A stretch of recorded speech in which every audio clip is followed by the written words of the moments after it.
नमस्कार दोस्तों। रामायण में रावण का नाम सुनते ही हमारे मन में एक ही छवि बनती है, एक राक्षस, अहंकारी और सीता का हरण करने वाला। लेकिन क्या आप जानते हैं, रावण का असली स्वरूप उसे कहीं और रहस्यमय था। वो केवल खलनायक नहीं था, बल्कि एक ऐतिहासिक व्यक्तित्व था जिसने एक पूरी संस्कृति को जीवित किया। आज हम जानेंगे, क्या रावण सचमुच राक्षस था या फिर ब्राह्मण। रामायण में रावण को दशानन कहा गया है। वो ऋषि पुलस्त्य का वंशज था, यानी जन्म से ब्राह्मण, लेकिन उसका जीवन और साधना राक्षस संस्कृति से जुड़ा हुआ था। इसलिए वैदिक ग्रंथों ने उसे राक्षस कहा। त्रेता युग में दुनिया में दो मुख्य संस्कृतियां विकसित हो रही थी।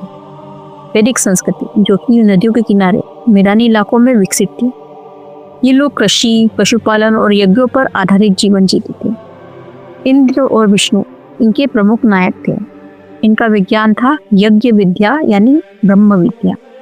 दूसरी संस्कृति थी शंभु, राक्षस संस्कृति। ये पहाड़ों, जंगलों और गुफाओं में रहने वाली समुदाय थे। ये शिवलिंग, शक्तिपीठ और मातृशक्ति की उपासना करते थे। इनका विज्ञान था तंत्र विद्या, जिससे ये चमत्कारी शक्तियां प्राप्त करती थी। यही कारण है कि इन्हें वैदिक ऋषियों ने मायावी और राक्षस कहा। रावण इसी राक्षस संस्कृति का महान नेता और प्रवर्तक था। उसने तंत्र और शंभु मार्ग को संगठित किया। वो शिव का परम भक्त था और शिव तंत्र का साधक, लेकिन साथ ही वो वैदिक यज्ञों और विष्णु का विरोध करता था। यही कारण कि वैदिक परंपरा ने उसे राक्षस कहा, जबकि वास्तव में वो एक ब्राह्मण कुलोत्पन्न विद्वान और तांत्रिक था। दरअसल रावण और राम का युद्ध सिर्फ दो व्यक्तियों का युद्ध नहीं था, यह दो संस्कृतियों का संघर्ष था। वैदिक संस्कृति बनाम राक्षस संस्कृति। राम ने वैदिक धर्म की रक्षा की और रावण ने राक्षस संस्कृति को सशक्त बनाने की कोशिश की। क्या आपने कभी सोचा है कि रामायण पुराणों में बार बार आने वाले शब्द राक्षस, यक्ष, गंधर्व, किन्नर, वानर, आखिर इनका असली अर्थ क्या है? दरअसल ये कोई काल्पनिक प्राणी नहीं थे, बल्कि उस समय की प्राकृतिक संसाधनों से जुड़ी हुई जनजातियां थी। जो लोग जंगलों और नदियों की रक्षा करते थे उन्हें रक्ष कहा जाता था। जो लोग प्रकृति की पूजा करते थे उन्हें यक्ष कहा जाता था।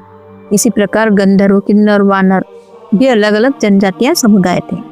इनके नाम उनके गुणों और जीवन शैली के आधार पर रखे गए। वैदिक संस्कृति ने इन्हें एक रूपक की तरह परिभाषित किया।